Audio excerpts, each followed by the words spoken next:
Hello everyone, அஸ்ஸலாமு அலைக்கும். Welcome to taste of Chennai. இன்றைக்கி ரொம்பவே ஒரு பாப்புலரான எஜிப்ஷியன் டெசர்ட் பஸ்பூசா தான் பார்க்க போகிறோம். இது ஈத் ஸ்பெஷல் ஸ்வீட் ரெசிபி. இங்கே மிடில் ஈஸ்டர்னில் ரொம்ப பாப்புலரான ஸ்வீட் இது. கண்டிப்பாக ட்ரை பண்ணி பாருங்கள், ரொம்ப சூப்பராக இருக்கும். இப்போ வாங்க இந்த ரெசிபி எப்படி செய்கிறதுன்னு பார்ப்போம்.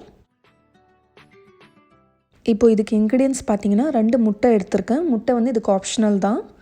அதுக்கப்புறம் 1 கப் பால் எடுத்திருக்கேன், 1 கப் ரவை, அதுக்கப்புறம் 1/2 கப் மைதா எடுத்திருக்கேன், அதுக்கப்புறம் ஒரு 1/2 கப் அளவுக்கு சுகர் எடுத்திருக்கேன், அதாவது 100 கிராம் அளவுக்கு சுகர் எடுத்திருக்கேன், ஒரு 1/2 கப் அளவுக்கு நெய் இல்லைனா பட்டர், அப்படி இல்லைன்னா ஆயில் எடுத்துக்கலாம். நான் ஒரு 100 கிராம் நெய் எடுத்திருக்கேன்.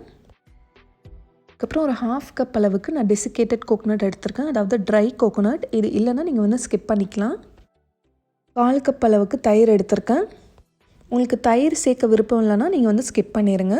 அதுக்கப்புறம் 1 teaspoon baking powder, 1 teaspoon vanilla essence எடுத்திருக்கேன். ரொம்ப சிம்பிளான இன்க்ரீடியன்ஸ் தான். நம்ம வீட்டில் இருக்க பொருளை வச்சு தான் நம்ம செய்ய போகிறோம்.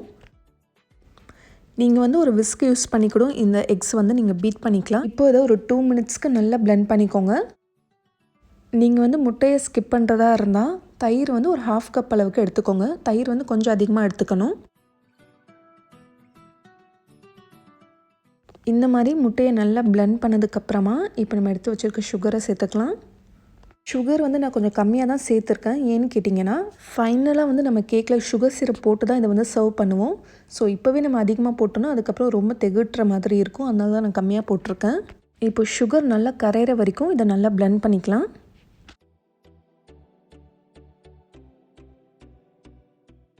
இப்போ அடுத்தது நம்ம எடுத்து வச்சுருக்க நெய்யை சேர்த்துடலாம்.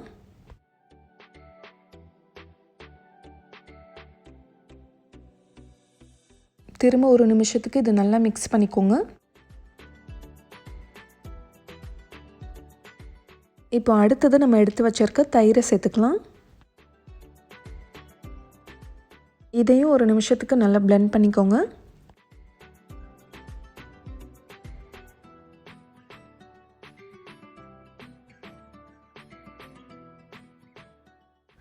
இப்போ இதில் நம்ம 1 கப் பால் சேர்த்துக்கலாம். பால் ரூம் டெம்பரேச்சரில் இருக்கணும். காய்ச்சின பால் ஆற வச்சு சேர்த்துக்கோங்க.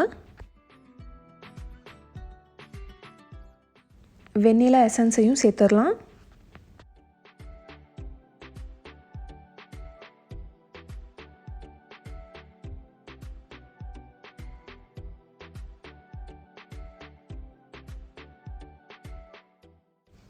இப்போ இதில் நம்ம எடுத்து வச்சுருக்க ரவையை சேர்த்துருங்க.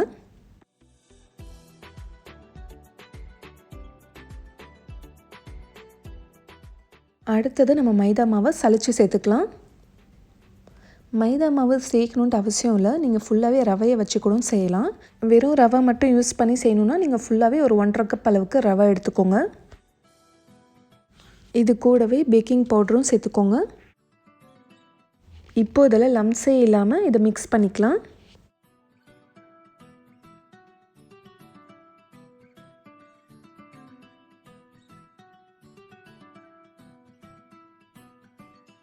இப்போ அடுத்தது நம்ம எடுத்து வச்சுருக்க அந்த கோகோனட் பவுடரையும் சேர்த்துடலாம். பஸ்பூசாக்கு இது ஒரு இம்பார்ட்டன்ட் இன்க்ரீடியன்ட் தான். பட் இல்லைனா பரவாயில்ல, இது ஸ்கிப் பண்ணிடுங்க. இப்போ இதை நல்லா மிக்ஸ் பண்ணிக்கலாம். நார்மல் ரவா கேக் கூட எப்படி செய்கிறதுன்னு சொல்லி ஆல்ரெடி நம்ம சேனலில் போட்டிருக்கேன். அதோட லிங்க் நான் டிஸ்கிரிப்ஷன் பாக்ஸில் கொடுக்குறேன், செக் பண்ணிக்கோங்க. அந்த ரவா கேக் ரொம்ப சூப்பராக இருக்கும், சான்ஸே இல்லை. எங்கள் அம்மாவோட ஸ்பெஷல் ரெசிபி அது மஸ்ட் ட்ரை ரெசிபின்னு சொல்லுவேன். அப்புறம் தம் ரூட் கூட நான் ஆல்ரெடி போட்டிருக்கேன். ஈத்க்கு செய்கிற மாதிரி நிறைய ட்ரெடிஷ்னல் ஸ்வீட் ரெசிபிஸ் நான் நிறைய போட்டிருக்கேன். நீங்கள் ப்ளேலிஸ்ட் செக் பண்ணி பார்த்தா உங்களுக்கு கிடைக்கும். இப்போ நீங்கள் எந்த ட்ரேயில் பேக் பண்ண போகிறீங்களோ அதில் கொஞ்சமாக பட்டர் அப்ளை பண்ணிக்கலாம். கீ இல்லைனா பட்டர் அப்ளை பண்ணிக்கோங்க.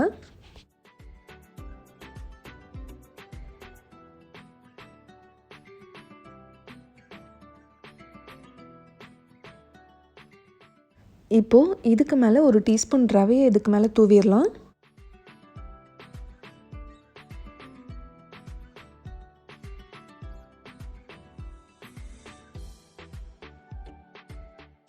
இப்போ கேக் பேட்டரை அதில் ஊற்றிக்கோங்க.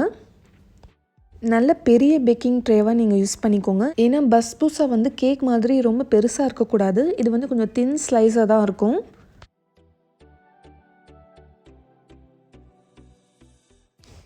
இப்போவே நீங்கள் இதில் வந்து டைமண்ட் கட்ஸ் போட்டுக்கோங்க.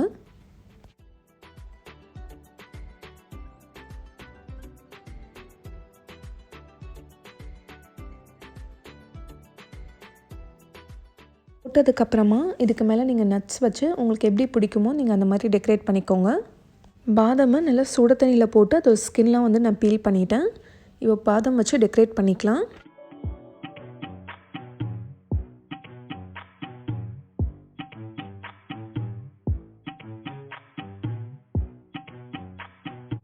இப்போது ப்ரீ ஹீட்டட் ஓவனில் 180 டிகிரியில் நான் 20 மினிட்ஸ்க்கு பேக் பண்ண போகிறேன்.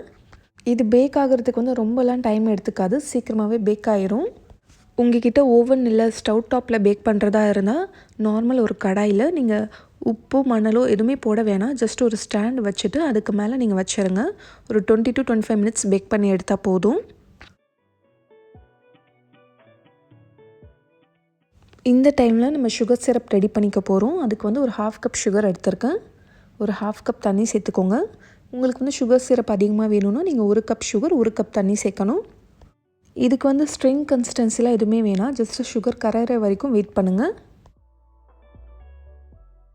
இப்போ சுகர் கிறிஸ்டல் ஆகாமல் இருக்கிறதுக்காக ஒரு 1/2 டீஸ்பூன் லெமன் ஜூஸ் சேர்க்குறேன்.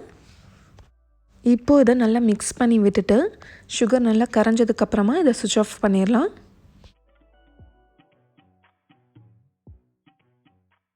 இப்போது இதில் வாசனைக்காக ஒரு டீஸ்பூன் ரோஸ் வாட்டர் சேர்க்குறேன்.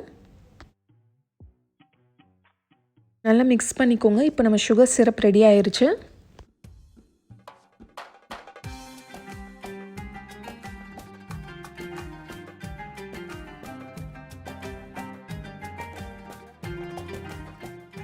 இப்போ நம்ம கேக் நல்லா பேக் ஆகிருக்கு. இந்த மாதிரி மேலே கோல்டன் ப்ரௌன் ஆனதும் எடுத்துருங்க.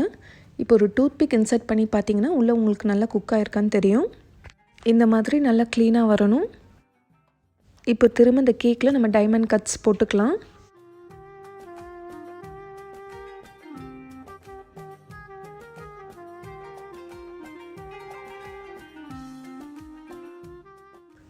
இப்போ கேக் கட் பண்ணதுக்கப்புறமா இதுக்கு மேலே சுகர் சிரப் ஊற்றிடுங்க. சுகர் சிரப் வந்து எல்லா இடத்துலையுமே நல்லா ஸ்ப்ரெட் ஆகணும். பஸ்பூஸா பேக் பண்ண உடனே சூடாக இருக்கும்போதே நம்ம இந்த சுகர் சிரப்பை ஊற்றிடணும். கொஞ்சமாக வந்து நான் வச்சுருக்கேன், சர்வ் பண்ணும்போது கொஞ்சம் ஊற்றிக்கலாம்.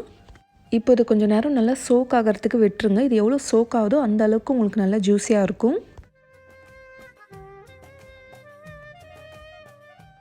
இப்போ ரொம்ப ரொம்ப சூப்பர் டெலிஷியஸான ஈட் டெசர்ட் பஸ்பூஸா ரெடி ஆயிடுச்சு. இப்போ இதை நம்ம கட் பண்ணி சர்வ் பண்ணிடலாம்.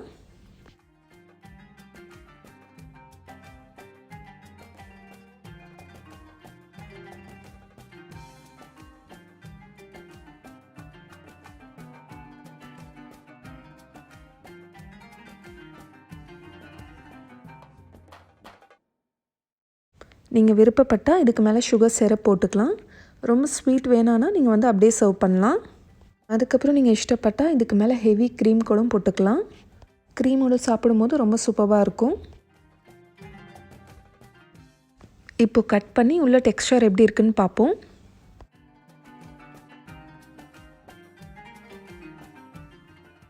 எவ்வளோ மாய்ஸ்டாக ஸ்வீட் அண்ட் ஜூஸியாக இருக்குது பார்த்தீங்களா? இது ரொம்பவே ஒரு பர்ஃபெக்டான பஸ்பூஸான்னு சொல்லுவேன். இதோட மெஷர்மெண்ட்ஸ் வந்து ரொம்ப இம்பார்ட்டன்ட், ஸோ கரெக்டாக ஃபாலோ பண்ணுங்கள். டேஸ்ட் வந்து ரொம்ப சூப்பராக இருந்துச்சு, பசங்களுக்குலாம் ரொம்ப பிடிச்சது. கண்டிப்பாக நீங்கள் ஈத்க்காக ட்ரை பண்ணுவீங்கன்னு நம்புகிறேன். இந்த வீடியோ உங்களுக்கு பிடிச்சிருந்துச்சுன்னா லைக் பண்ணி நிறைய பேருக்கு ஷேர் பண்ணுங்கள். நிறைய பேருக்கு யூஸ்ஃபுல்லாக இருக்கலாம். இந்த மாதிரி நிறைய டிஃப்ரெண்ட்டான ரெசிபிஸ் நம்ம சேனலில் வரப்போகுது. அதெல்லாம் நீங்கள் மிஸ் பண்ணாமல் பார்த்துட்டே இருக்கணுன்னா நம்ம சேனல் டேஸ்ட் ஆஃப் சென்னையை மறக்காமல் சப்ஸ்கிரைப் பண்ணுங்கள். நாளைக்கும் இதே மாதிரி வேறொரு இன்ட்ரெஸ்டிங்கான வீடியோவில் சந்திக்கிறேன். தேங்க்யூ ஸோ மச் ஃபார் வாட்சிங்.